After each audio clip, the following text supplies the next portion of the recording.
Bom, nesta segunda semana de campanha oficial à presidência da República, os candidatos migraram das ruas, dos comícios, dos atos de rua, para a tela da televisão. Televisão aberta mesmo, né? Então, aquela coisa tradicional, mas que fala com muita gente no Brasil. Os candidatos, o Bolsonaro, Ciro, Lula, Simone Tebet, foram entrevistados na bancada do Jornal Nacional. E aí, a gente percebeu, principalmente os dois candidatos que estão na frente, né, Lula e Bolsonaro, um contraste muito grande. Bolsonaro falou na segunda-feira, começa pela postura do candidato, uma postura agressiva, uma postura de quem quer o confronto com os entrevistadores, de quem está mais preocupado em fazer uma lacração com o jornalista do que dialogar com o público que está ali assistindo e que muitas vezes é um público que não é da bolha do Bolsonaro.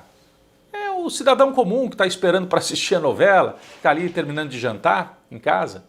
E o Bolsonaro fica acusando, vem a pergunta, isso é fake news, você está mentindo. Aquele jeito dele, que talvez seja bom para a bolha dele, mas para fora da bolha não foi legal. O Bolsonaro não se deu bem. Além disso, os levantamentos feitos por agências de checagem mostram que Bolsonaro contou 40 mentiras em 40 minutos de entrevista.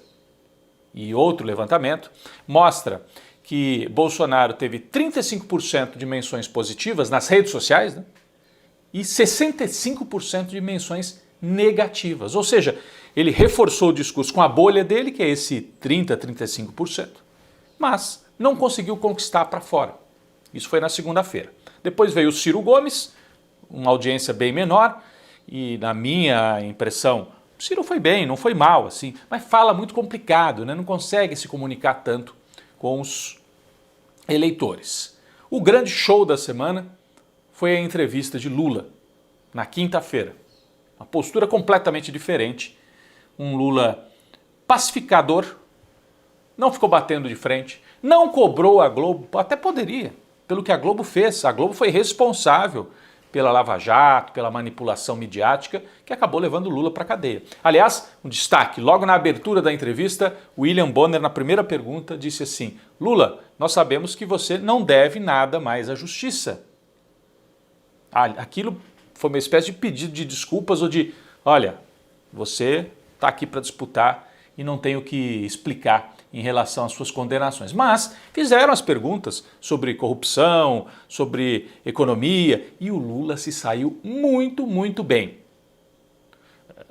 Ponderado, tranquilo, bem-humorado, conseguiu falar de futebol e trazer os temas mais importantes, os temas da economia, os temas de como recuperar o Brasil. Falou muito de pacificar o país, credibilidade, estabilidade, falou na importância de ter o Alckmin, que é um ex-adversário na chapa, falou é hora de ter os ex-adversários por perto para enfrentar alguém que é um antagonista, que é o Jair Bolsonaro.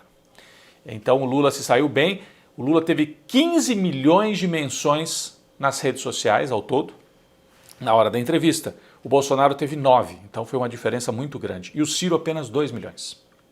Então esse é o balanço das entrevistas. A Simone Tebet também foi entrevistada pelo Jornal Nacional. O Lula também, olha a diferença, né? Depois da entrevista, o Bolsonaro gerou muitas buscas, porque ele disse assim, eu jamais imitei alguém que estava com falta de ar. Porque vocês se lembram disso?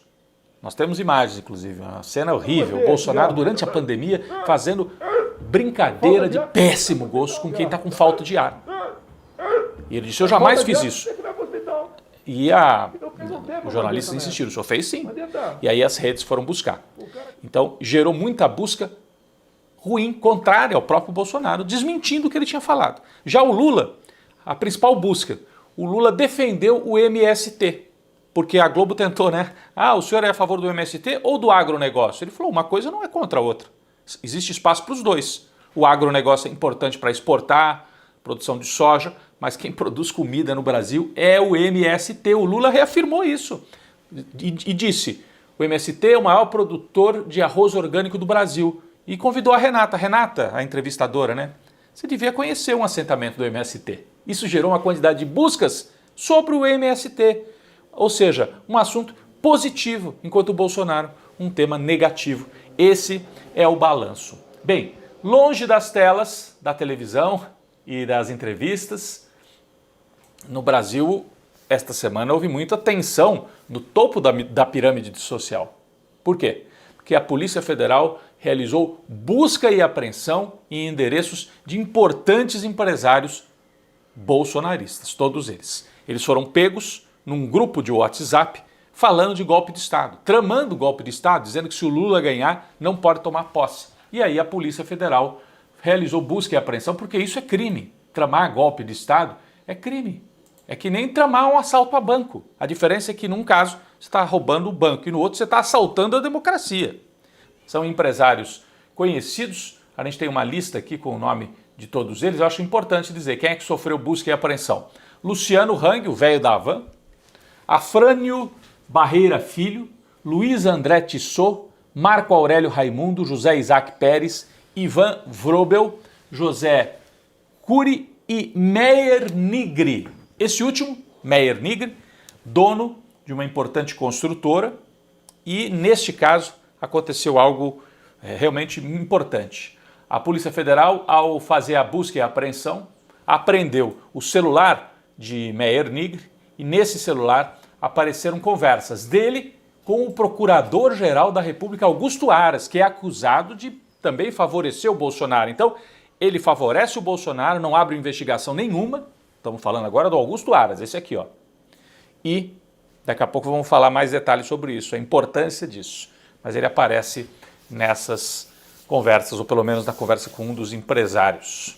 Bom, o Bolsonaro segue fazendo agitação, está atrás nas pesquisas, então quer fazer confusão. Está prometendo um 7 de setembro de agitação e de discurso golpista, com militares nas ruas e agora também com tratores. Está pedindo que a turma do agro, não a turma do agronegócio que é formada por empresários que querem só fazer o seu negócio, mas tem uma turma ali que é ideológica, bolsonarista, que é ditadura.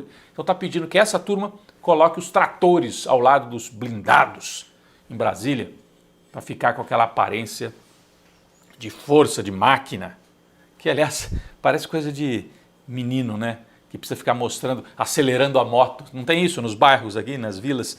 O menino fica acelerando a moto para mostrar poder. O Bolsonaro é isso, né? Ele precisa de moto, ele precisa de blindado, ele precisa de trator para compensar alguma coisa. Isso é uma característica bastante marcante do Bolsonaro e do bolsonarismo. Esta semana também nós tivemos o Dia do Soldado.